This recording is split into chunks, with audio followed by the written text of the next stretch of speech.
and it was probably 1966. I decided to quit my job at General Motors, which was a great job, but I was bored, so I decided, hey, I need to do something different to keep myself going. So I opened a service station in Kalida. I run that for about 2 years. I made a decent living, and that's all I was wanting. That's all I was expecting. I was single at the time, so if I made money, good. If I didn't make money, not a big deal. I still had enough money to run around on it.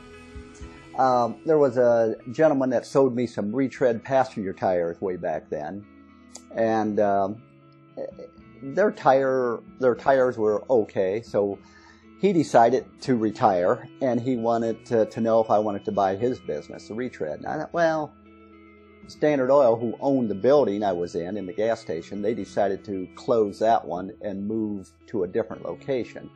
And I didn't really agree with the move. So I said, well, when you close this one, I'll just go do something different, which was bought that retread shop in Findlay, Ohio.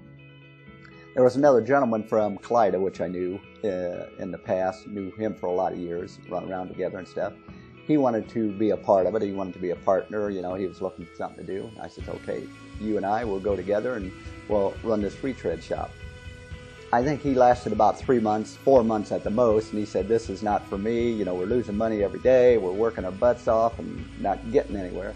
I said, okay, I will take it over and I'll pay you if and when I ever make any money. So I ended up staying there about 2 years. I think I lost money every day I was there. I borrowed money from the bank. I borrowed money from mom and dad. And I finally decided, hey, I can't go any further in debt. So I closed it. And one of the businesses I sold retreads to, he wanted to get out of the business. He had a service station. And I knew, I made money in the past in the service station, so I ought to be able to make money here. So anyway, I told him, yeah, I'd love to buy it, and we negotiated, or I shouldn't say negotiated, we just talked about it probably for 3 or 4 months, because he wanted to sell it, I wanted to buy it, but I didn't have any money. I was in debt just about everybody. He finally says, okay, I'll tell you what I'll do. You come up with $100 so you can make change out of the register, and you just take it over and you pay me. For every gallon of gas you sell, you give me an extra penny, and that will pay off the inventory, the equipment, and things like that. I said, that'll certainly work for me. So that's how K&M got started, with $100 and a nice gentleman. Bill Altenberger was his name in Ottoville, that I bought it from, and it was good enough to let me owe him the money and pay him over time, which worked out great. I think that went on for about 2 years. And he said, hey, if you could just pay me the rest off early, I'll give you a discount. I said, okay, I'll see what I can do, because I still don't have any money, because I've been trying to pay off other debts. So I went back to my parents. I said, hey, would you co-sign a note so I can pay this guy off? And, I think it was like 20% discount. I said, that's a pretty good discount. So they were good enough to sign a note, co-sign a note, I guess, and I was able to pay him off. So that, I guess, is how K&M started. A few years later, I had Larry Lambert working for me, and he wanted to sell tires wholesale. So we got started to sell tires wholesale, and what we found, everybody was buying as good or better than I was, so the wholesale really didn't work too good. I was buying tires from a few different people. I was buying tires direct from Cooper. I was also buying tires direct from Firestone. But there was a guy in Monroe, Indiana, Paul Zerker. He could sell me tires cheaper than about anybody.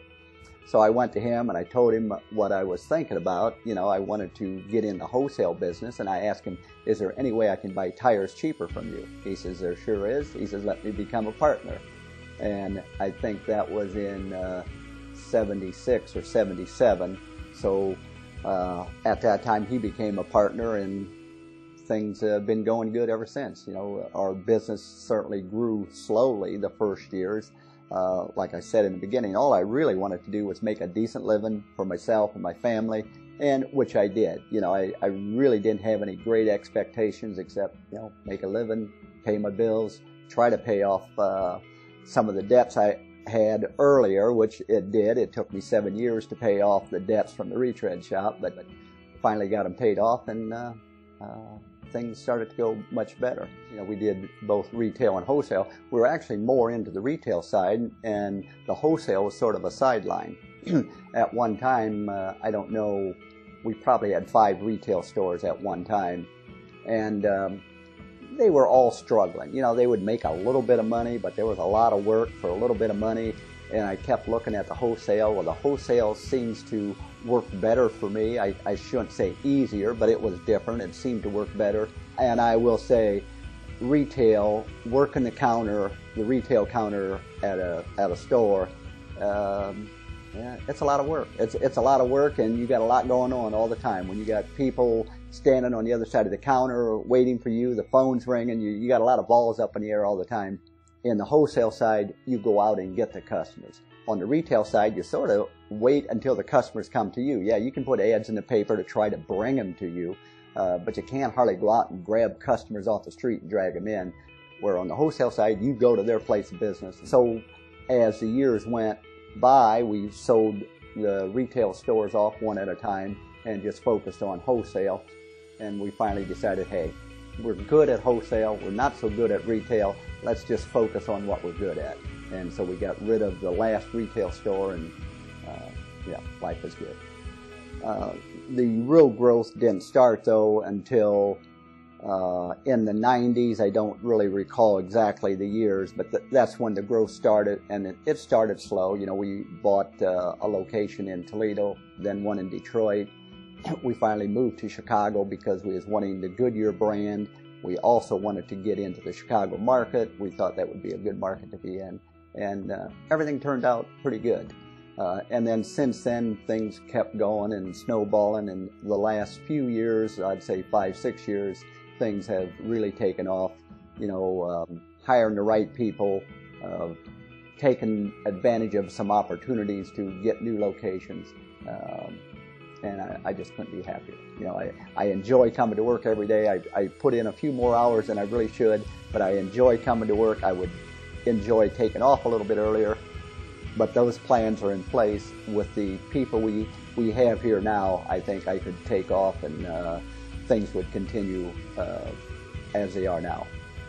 Yeah, I guess at one time I thought, you know, some year I'm going to sell $1 million worth of tires.